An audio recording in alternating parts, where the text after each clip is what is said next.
Hi, my name's Rainy. I'm a Dutch pagan. I wanted to do a video for you here, but it kept just raining and then the sun shining again and then raining again and then some hail and then the sun shining again. So I was looking for some shelter to make this video, and guess where I'm at? Guess that's pretty funny to some of you, me seeking shelter with Jesus over here. Funny fact, the guy in the back is actually not Jesus. No. Did you know that the symbol of the cross that we associate with Christianity really wasn't really a thing until the 6th, 7th and 8th century? Before that they had like a symbol which was like a little fish. So why did they start using that cross? What were they conquering at that time? They were trying to conquer the Germanic tribes. They were having very little success. You know, Germanic tribes, very warlike, very warrior culture. So they came with their crazy cult with a god who said, you know, if somebody hits you, you must turn the other cheek. So that didn't really resonate. So they needed a new symbol to capture the hearts and minds of the Germanic people. This is it. What you're looking at is actually Odin, who sacrificed himself to himself on Yggdrasil, the world tree. They came with this image, and then the Germanic people said, well, I know this story, I know this god, you know, a man who sacrificed himself for the good and for the tribe. I can relate to that. So what the church basically did is they did a bait and switch. They said, here, this looks familiar, and then everybody thought they were going to Odin, but after a while they pulled more and more Odin out, and they put Jesus in that story. So actually, you know, when you see a cross, you know, you can just say Hail Odin. That's the only way they got Jesus to survive in Europe. They disguised him as Odin.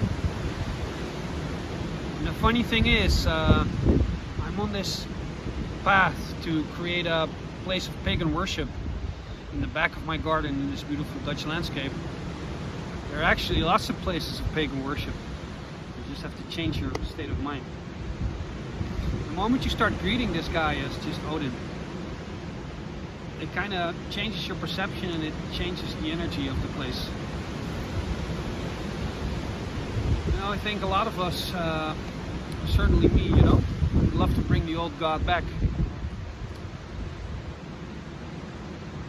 But the truth is they never left. He's always been there, right in our faces. So, this video, provocative title. Should you stop praying? No, that's not what I said. Well, that's actually what I said in the title. But this video is here to show you that there's a big difference between prayer and sacrifice. And there's a reason that all those religions who came from the Middle East, Judaism, Christianity, and Islam, they have a heavy emphasis on prayer and not an emphasis on sacrifice. Because they're very different. When you pray, and especially when you pray in like Abrahamic way, you know, you get on your knees, you're basically telling the universe, and it's not that you're telling the universe by your words, because words are good, you know, words create reality, but our actions speak louder than our words. You put into action that you're very small and that you need help. Got some pedestrians moving by here.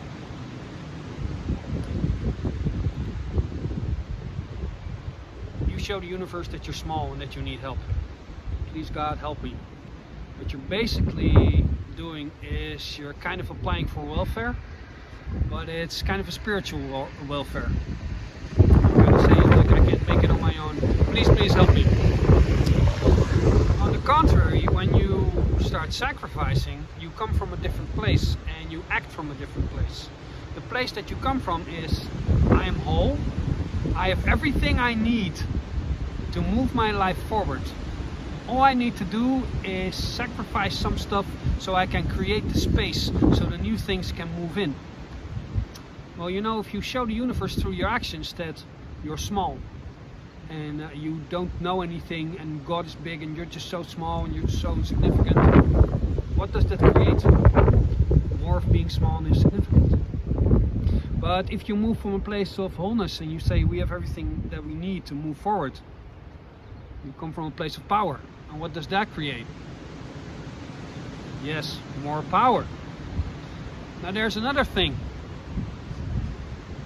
If you constantly get on your knees and make yourself small, I'm not saying that if you pray you automatically always do that. If you constantly do that, you think the gods will come down and bestow something on you? If you give a really weak and miserable person this really precious gift, what do you think will happen with it? What do you think he will do? He'll probably make a mess of it. So if you want the blessing of the gods, you must show yourself worthy. You must show yourself that you're able to stand on 2 feet. Show yourself that you're able to carry on your shoulders lots of trouble. Your troubles, your own troubles, maybe your trouble from ancestors, your trouble from your father, trouble from the people around you. Be strong. Because I believe then the gods might come to you. You know, maybe you're lucky and Odin will show yourself to you and, you know, make your life even more difficult than that it is. Because in difficulty lies opportunity. The God of wisdom. He certainly knows that. So, in Norse mythology, we have a god who's missing a hand. And we have even a god that's missing an eye. And I think that's teaching us something. I think it's teaching us something. It's teaching the lesson that real power must be earned. It's teaching us that there's no way in this universe that you can get something out of nothing. Real power must be earned and you must be willing to sacrifice something for it. So maybe, you know, maybe you get up at 3 o'clock at night and you start eating cupcakes every night, but you don't like being fat. Maybe it's time to sacrifice that. There's even a quote in the Havamal about that. That really touched me. Everything bad in your life is holding the place for something good in your life. I might be paraphrasing, I might be butchering the quote, but that's something along those lines. We have everything we need. There will always be enough to face the challenges that we face in this life. And I think it's time that we all start acting upon it and start making moves according to that belief. Get off your knees, stop praying, and start sacrificing.